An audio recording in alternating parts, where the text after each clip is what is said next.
Hello বন্ধুরা, টুম্পা হালদারের ছোট্ট মিনি ব্লগে অনেক স্বাগত। তো বন্ধুরা, তোমাদের খবর কি? তোমরা কেমন আছো? আশা করি খুব খুব ভালো আছো।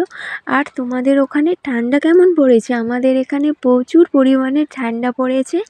এই ঠান্ডার সবাই সাবধানে থেকো। আর দেখতে পাচ্ছ, আমি আর অঙ্কিতা চলে গেছিলাম আমাদের এখানে মাঠে। তো যেহেতু আমাদের গ্রামে বাড়ি, তার জন্য আমাদের মাঠ, পুকুর অনেক কিছু আছে। আর সেখানে আমরা ঘুরে বেড়াই। তো অনেক দিন পরে সর্ষে বাগান পেয়েছি। তো আমাদের এখানে অতটা সর্ষে বাগান হয় না।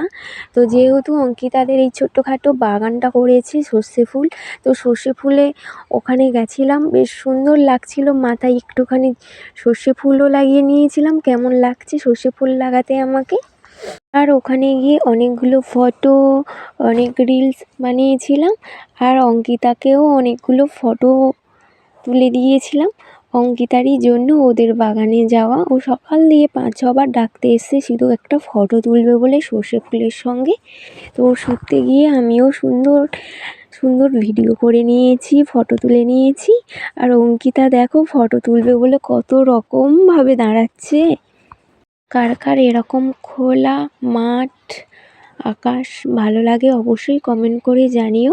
আমার তো খুব ভালো লাগে, আমার যে কোনো ফুল খুবই খুবই ভালো লাগে। আরও গাছ বসাতে দারুণ লাগে।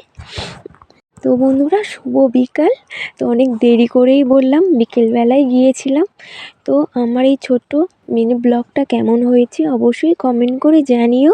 আর কে কে এরকম সর্ষে ফুল মাঠে গিয়ে ফটো তুলতে, ভিডিও তুলতে ভালোবাসো অবশ্যই কমেন্ট করে জানিও। সবাই ভালো থেকো, সুস্থ থেকো, সাবধানে থেকো। আবার দেখা হবে ছোট্ট মিনি ব্লগে।